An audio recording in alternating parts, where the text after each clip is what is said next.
오늘 오전 뉴저지 호보큰역에서 통근 열차가 선로를 벗어나면서 100여 명이 부상당했습니다. 뉴욕 총영사관이 코리아 인 뉴욕 행사 설명회를 개최했습니다. 윤여태 시 의원이 시장직 도전을 다시 한번 확인했습니다. 뉴욕시 무상 유아 교육에 대한 효과가 만점으로 평가됐습니다. 타이슨사 치킨 너겟에서 플라스틱 조각이 발견되면서 13만 파운드가 리콜됐습니다. 이상은 이 시각 주요 뉴스입니다.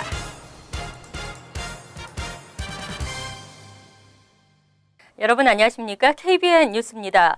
오늘 오전 뉴저지 호보큰역에서 통근 열차가 속도를 줄이지 못하고 선로를 벗어나 역내 기둥과 벽을 들이받는 대형 사고가 발생했습니다. 최소한 1명이 사망하고 100여 명이 다치는 대형 참사가 일어났습니다. 지한샘 기자가 보도합니다. 맨해튼을 코앞에 둔 뉴저지 호보큰역이 생주옥이 됐습니다. 오늘 오전 7시 23분 뉴욕주 스트링밸리를 출발한 패스케이크밸리 라인의 NJ 트랜짓 16145 열차가 호보큰역으로 들어오면서 속도를 줄이지 못하고 역사 안의 기둥 등 구조물들을 잇따라 들이받고서야 멈추는 사고가 발생했습니다. 목격자들의 증언에 따르면 사고 열차는 승강장으로 들어오면서 속도를 줄이지 않은 것으로 알려지고 있습니다. 오늘 오후 현재 1명이 숨지고 108명이 다쳤습니다. 사망자는 승강장에 서 있던 여성으로 사고 당시 파편에 맞아 목숨을 잃은 것으로 알려지고 있습니다. 부상자들은 모두 병원으로 옮겨져 치료를 받고 있으나 부상자 중에는 중상자도 다수 있어 사망자가 늘어날 수도 있습니다. 열차에는 250여 명의 승객이 타고 있었습니다. 수사당국은 이번 사고가 테러와는 무관한 것으로 보인다고 전했습니다. 오늘 사고로 호보큰역을 지나는 열차 운행이 일시 중단됐으나 호보큰역을 지나는 또 다른 열차인 패스트레인은 오후부터 운행을 재개했습니다. KBN 뉴스 지한샘입니다. 뉴욕 총영사관이 코리아 인 뉴욕 행사 설명회를 개최했습니다.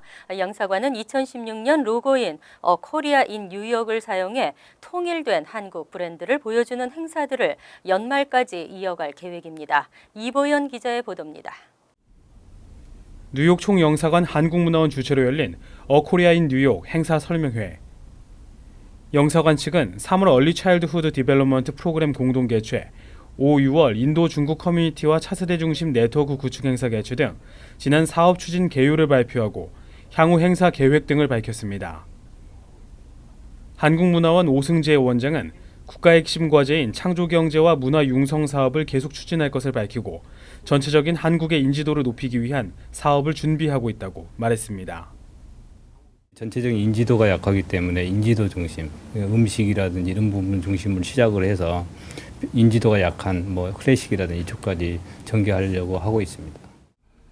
오승재 원장은 코리아인 뉴욕 3대 사업 목표인 동포사회의 역할과 지위 향상, 창조경제, 문화 융성 등에서 추진 현황과 성과를 발표했으며 오는 10월로 예정돼 있는 동포사회와 한국문화 관련 이벤트를 중점적으로 지원해 효과를 극대화할 계획을 전했습니다. 이번에 10월 달에 행사를 좀 집중해서 적은 예산들을 전부 다 갖고 있는데 좀 주목률을 높이고 효과를 좀 만들어보자 해서 지금 10월 내에 중심적으로 전부 다 활동을 할 예정입니다. 한편 한국문화원은 앞으로 보도자료나 콘텐츠를 제공할 때 텍스트 위주의 기존 방식을 탈피하고 영상을 적극적으로 활용해 외국인들에게 한국 문화를 전달할 계획입니다. 뉴욕 총영사관과 한국문화원이 추진하는 행사에 대한 자세한 내용은 공식 웹사이트를 통해 확인할 수 있습니다. KBN 뉴스 이보현입니다. 윤여태 시 의원이 시장직 도전을 다시 한번 확인했습니다. 펄럽 현 시장이 주지사 선거 불출마를 선언하면서 시장 재도전에 나설 확률이 높아졌습니다. 한인 사회의 결집력이 더욱 절실해졌습니다. 펄럽 시장은 28일 기자회견을 열고 내년 주지사 선거에 출마하지 않겠다고 밝혔습니다. 당초 펄럽 시장이 주지사 출마를 고려하면서 윤여태 의원은 시장 출마를 결심하게 된 것입니다. 때문에 시장 출마를 선언한 윤 의원의 선거판에 변수로 작용할 전망입니다. 하지만 윤 의원은 시장 선거 출마에 대한 결심에는 변함이 없는 것으로 알려졌습니다. 윤 의원은 특히 펄럽 시장이 재직하는 3년여 동안 지역사회는 돌보지 않고 주지사 주지사 선거 준비에만 여념이 없어 주민들로부터 불신이 많이 쌓여 있는 상태라며 이 같은 점을 제대로 활용하면 오히려 시장 선거에서 손쉽게 승리할 수 있을 것이라고 자신감을 내비쳤습니다. 하지만 플롭 시장은 정치 후원금으로 130만 달러를 이미 모금한 상태고 민주당 주지사 후보로 나선 금융가와 미국 대사를 지낸 거부 필 머피를 등에 업고 있기 때문에 쉽지 않은 싸움이 될 것이라는 분석이 나오고 있습니다. 한편 윤 의원은 현재까지 22만 달러를 모은 상태입니다. 윤 의원은 목표액인 100만 달러를 모금하면 충분히 승산 있는 선거가 될 것이라며 한인 사회에 적극적인 지지와 후원을 당부했습니다. 3년 전 연방정부 폐쇄로 아찔한 경험을 했습니다. 올해에도 회계년도 만료일을 하루 앞두고 임시 예산안이 가까스로 처리돼 연방정부 폐쇄 위기를 넘겼습니다. 연방상원은 28일 2016에서 17회계년도 임시 예산안을 찬성 72표, 반대 26표로 통과시키고 하원으로 넘겼습니다. 올 회계년도 만료일을 하루 앞둔 급박한 상황에서 하원도 오늘 오전 임시 예산안을 처리함으로써 우려했던 연방정부의 셧다운을 피했습니다. 이에 따라 대부분의 연방정부 기관은 오는 12월 9일까지 임시 예산을 집행할 수 있게 됐습니다. 특히 이번 예산안에는 비성직자 종교이민과 50만 달러 투자이민 리저널 센터 프로그램을 12월 9일까지 임시 연장하는 내용도 포함돼 있어 향후 2개월가량 해당 이민 절차가 지속될 수 있게 됐습니다. 아울러 의사가 부족한 곳에서 외국인 의사들에게 귀국 조건 없이 교환 연수비자를 제공하는 콘레드 30 프로그램과 불법 고용을 차단하기 위해 온라인으로 취업 자격을 확인하는 전자 확인제 역시 시간을 벌게 됐습니다. 하지만 임시 연장마저 끝나는 12월 9일 전까지는 투자이민을 포함한 이민 관련 한시 법안에 대한 새로운 개혁 조치를 마련해 연방 상하원 간 합의를 이뤄내야 제도가 존속할 수 있게 됩니다. 한편 연방정부 셧다운은 2013년 공화당이 오바마 케어를 저지하기 위해 맞서면서 발생한 바 있습니다. 2014년과 15년에는 막판에 예산안이 통과되면서 셧다운을 모면했습니다. 4년 전 커네티컷 샌디옥 초등학교에 악몽이 되살아났습니다. 어제 사우스 캐롤라이나 한 초등학교에서 10대 소년이 총기 난사를 벌여 3명이 부상당했습니다. 사우스캐롤라이나주 북서쪽 조지아주와 경계에 위치한 앤더슨 카운티 타운스빌 초등학교에서 28일 총격 사건이 발생했습니다. 10대 소년이 난사한 총기에 6살 어린이를 포함 초등학생 2명과 교사 등 3명이 부상당했습니다. 용의자는 현재 경찰에 체포돼 조사를 받고 있습니다. 용의자는 초등학교에 가기 직전 집에서 아버지 47세 제프리 오스본을 먼저 쐈으며 이후 5km 정도 떨어진 학교로 가 학생들을 향해 총을 쐈습니다. 아버지는 집에서 주검으로 발견됐습니다. 이 소년이 자신이 쏜 아이들을 사전에 알고 있었는지는 아직 확실하지 않습니다. 범행 동기도 아직 밝혀지지 않았지만 수사당국은 테러는 아닌 것으로 보고 있습니다. 초등학생 2명은 각각 발과 다리에 총상을 입었고 교사는 어깨에 총상을 입었습니다. 교사와 학생 1명은 인근 병원에서 치료를 받았으며 다른 학생 1명은 긴급 트라우마 센터에 헬리콥터로 이송돼 치료를 받고 있습니다. 앤더슨 카운티 경찰 당국은 모두 생명에는 지장이 없는 상태라고 전했습니다. 총격 사건 발생 사실을 몰랐던 학부모들은 학생들이 피신하고 있던 인근 교회에 도착해서야 상황을 파악하고 경악했습니다. 뉴욕시 무상 유아 교육에 대한 효과가 만점으로 나타났습니다. 학생들의 학습 효과가 빠르게 향상된 것으로 나타났고 부모들은 학비 부담을 덜었습니다. 28일 교육 전문지 초코비트에 따르면 75개 무상 유아교육기관 학생들이 7개월의 학습 분량을 5개월여 만에 습득했습니다. 또한 70%의 학생의 읽기, 쓰기, 수학 실력은 전국 평균인 62%와 비슷하거나 높았습니다. 이 중 아시안 학생들의 쓰기 실력은 전국 평균치보다 2배 높은 성장을 보였습니다. 하지만 흑인과 히스패닉 등의 소수계 학생들은 백인에 비해 성장이 더딘 것으로 조사됐습니다. 특히 특히 수학은 아시안과 흑인이 백인 학생보다 낮은 점수를 받고 있는 것으로 집계됐습니다. 교육계와 시정부는 학생 수 증가에 따라 무상교육 프로그램의 개선 방향을 검토하고 있습니다. 한편 위셋 리서치가 취약전 아동을 둔 1,100가구를 대상으로 설문조사를 실시한 결과 응답자 90%가 취약전 아동 전면 무상교육에 만족해하는 것으로 나타냈습니다. 또 응답자 83%가 학생들이 프리K에서 많은 것을 배우고 있다고 답했고 절반 이상은 프리K에 다닌 뒤 자녀들의 행동이 개선됐다고 답했습니다. 특히 무상 유아교육으로 자녀 교육비 부담이 덜어졌다고 답했습니다. 사회초년생 청년 부채는 대부분 학자금 부채인 경우가 많습니다. 저렴한 학비를 이유로 주립대를 선택했어도 여전히 학비 부채 부담이 큰 것으로 나타났습니다. 특히 뉴저지의 경우 주립대 학비가 전국에 4번째로 비싸게 나타났습니다. 중앙일보가 주별 주립대 평균 수업료를 분석한 결과 2015에서 16학년도 뉴저지 주립대 수업료는 13,300달러로 집계됐습니다. 전국 주립대 평균 수업료는 9,410달러입니다. 뉴저지주는 평균 수업료가 7,460달러인 뉴욕 주립대에 비해 2배나 비쌌고 전국에서 주립대 평균 수업료가 가장 낮은 와이오밍주에 비해서는 3배나 비싸게 나타났습니다. 전국에서는 4번째로 높게 나타났습니다. 특히 러커스대의 경우 5년 연속 수업료를 올렸으며 이 기간 중 평균 인상률은 2.4%입니다. 한인 학생이 많은 러커스대 뉴 브론스윅 캠퍼스에 2016에서 17학년도 거주민 학생 수업료는 14,372달러로 전년 대비 1.7% 올랐습니다. 이는 6,470달러인 빙햄튼 뉴욕 주립대의 2배가 넘습니다. 러커스대의 경우 기숙사, 식비까지 더하면 거주민 학생이라도 연간 26,632달러를 내야 합니다. 이 같은 높은 학비 부담은 부채를 짊어지는 대학생이 늘어나는 결과를 낳고 있습니다. 지난해 기준 러커스대 뉴 브론스윅 캠퍼스 졸업생 중 59%가 학자금 부채를 안고 있으며 부채 평균은 25,334달러로 나타났습니다. 치약에서 유해성 물질이 꿀에서는 농약이 발견되면서 웰빙을 무색해 하고 있습니다. 어린이들이 좋아하는 치킨 너겟에서 플라스틱 조각이 발견됐습니다. 타이슨사 치킨 너겟 13만 파운드가 리콜됐습니다. 농무부는 타이슨 푸드의 치킨 너겟 제품에서 하얀색 플라스틱 조각이 발견돼 총 13만 2,520파운드 제품을 리콜한다고 27일 밝혔습니다. 리콜 대상은 타이슨 풀리 쿡드 팬코 치킨 너겟 5파운드와 20파운드로 유통기한은 2017년 7월 18일까지로 기재된 제품입니다. 5파운드 제품은 전국 코스트코 매장에서 판매됐으며 20파운드 제품은 펜실베니아주 한 도매업체에 납품됐었습니다. 이와 관련 타이슨 푸드 측은 검출된 플라스틱 조각은 운송벨트를 연결하는 플라스틱 막대가 제조 공정 중 들어간 것으로 추정된다고 밝혔습니다.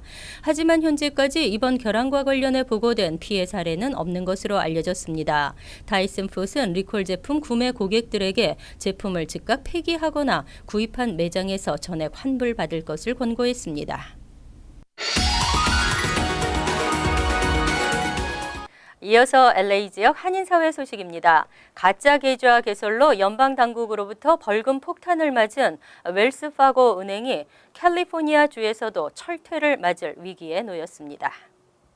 잔첸 캘리포니아주 재무장관은 오늘 성명을 통해 앞으로 1년 동안 주 당국의 지방채 발행뿐만 아니라 모든 은행 업무에서 웰스파고를 제외한다고 밝혔습니다. 이번 조치에 대해 전문가들은 미 전역에서 가장 큰 규모의 지방채를 발행하는 캘리포니아주가 거래를 끊는다면 웰스파고는 엄청난 타격을 입을 것으로 전망했습니다. 앞서 웰스파고는 직원들이 실적을 올리기 위해 고객 몰래 가짜 계좌를 개설한 사실이 적발돼 연방 당국으로부터 1억 8,500만 달러의 벌금을 부과받았으며 이런 가운데 존 스턴포 CEO가 수천만 달러 상당의 보상금까지 받은 사실이 드러나 다시 환수하는 등 더욱 논란을 키웠습니다. 스마트폰의 개척자라 불리던 블랙베리가 자체 스마트폰 생산에 전면 중단을 선언했습니다. 존 첸 블랙베리 CEO는 캐나다 토론토에서 열린 컨퍼런스에서 스마트폰의 생산을 완전 중단하고 사물 인터넷 솔루션 등 소프트웨어와 서비스 분야에 집중할 계획이라고 밝혔습니다. 이 같은 조치는 블랙베리의 극심한 영업 부진으로 인한 실적 저조에 따른 것으로 풀이되고 있습니다. 블랙베리는 2000년대 중반 쿼티 방식의 자판을 스마트폰에 탑재해 큰 인기를 끌었으며 바락 오바마 대통령이 사용하면서 오바마 폰으로도 불리며 명성을 이어왔지만 애플 아이폰과 삼성전자의 갤럭시 시리즈 등 경쟁 스마트폰에 밀려 고전을 면치 못했습니다. 월드리포트입니다. 야구장에서 처음 솜사탕을 맛본 3살 여아, 자신의 그림자에 놀란 아기, 베이컨에 만족한 아기가 있는가 하면 레몬 맛에 놀라기도 합니다. 미국의 프로야구 경기장. 그런데 선수들보다 더 큰 주목을 받은 주인공이 있습니다. 양손에 파란 솜사탕을 쥐고 입 주변은 파랗게 물든 3살 배기 비어트릭스. 태어나 처음 맛본 솜사탕이 어찌나 맛있는지 온몸으로 전율을 합니다. Because I was being silly with my cotton candy. And I was eating it all. 단 몇 초 안에 여러 감정을 표현해낸 비어트릭스의 솜사탕 신고식은 중계 카메라에 고스란히 잡혔고 솜사탕 소녀란 별명과 함께 일약 대스타로 떠올랐습니다. The world is calling her Cotton Candy Girl now. And then you wake up the next morning and the whole world is talking about it. 방송사의 러브콜이 쇄도하고 있고 인터넷에는 패러디물이 넘쳐나고 있습니다. 태어나 처음으로 베이컨을 입에 문 2살 배기 에스턴. 눈을 지그시 감은 채 맛을 음미하더니 연신 베이컨을 외쳐대며 행복해하는 모습입니다. 생애 처음으로 세상과 소통한 아기들의 가슴 뭉클한 순간도 카메라에 잡혔습니다. 희귀병 때문에 단 한 번도 선명한 세상을 본 적이 없었던 아기 리오가 특수 제작한 안경을 만난 날 잠시 혼란스러워하더니 태어나 처음으로 보는 또렷한 엄마의 얼굴에 활짝 웃어 보입니다. 아기와 동물들의 첫 만남도 빼놓을 수 없는 신기한 경험 중 하나. 개를 보고 흥분한 아기는 마치 설교라도 하듯 2 손을 들어 올리며 열변을 토하고 고양이와의 첫 만남이 너무 즐거운 아기는 웃음에 그칠 줄 모릅니다. 물론 생애 첫 경험이 항상 즐겁지만은 않습니다. 아무리 피해도 계속 따라붙는 그림자에 분을 삭히지 못하는가 하면 처음 가본 세차장에서 재미와 공포를 동시에 접한 아기는 웃을까 울까 망설이다 결국 울음을 터뜨리고 말았습니다. 간추린 소식입니다.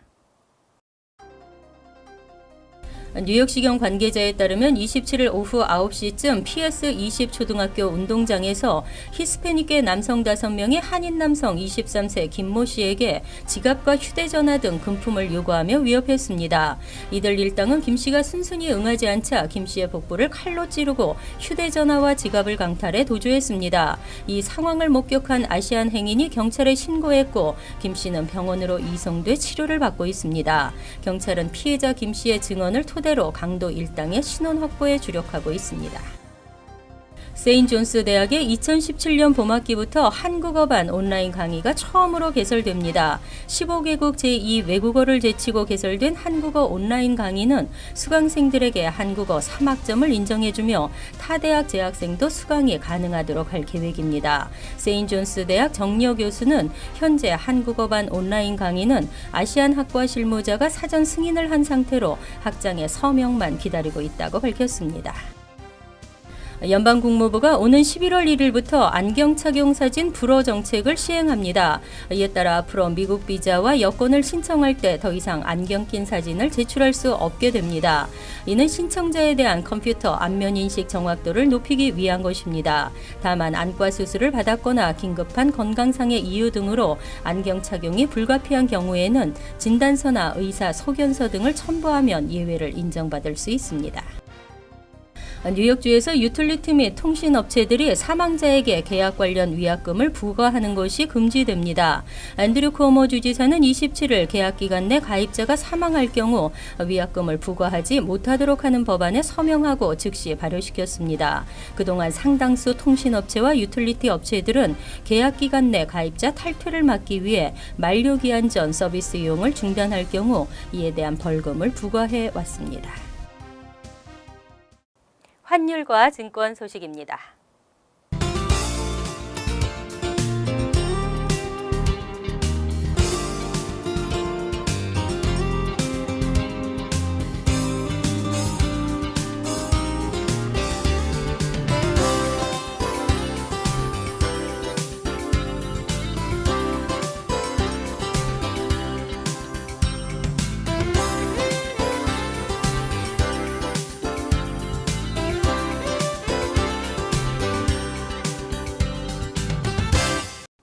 이어서 날씨입니다. 금요일은 흐리고 비가 내리겠으며 바람도 불겠습니다. 낮 최고 기온은 62도, 섭씨 17도, 밤 최저 기온은 58도, 섭씨 14도로 예상됩니다.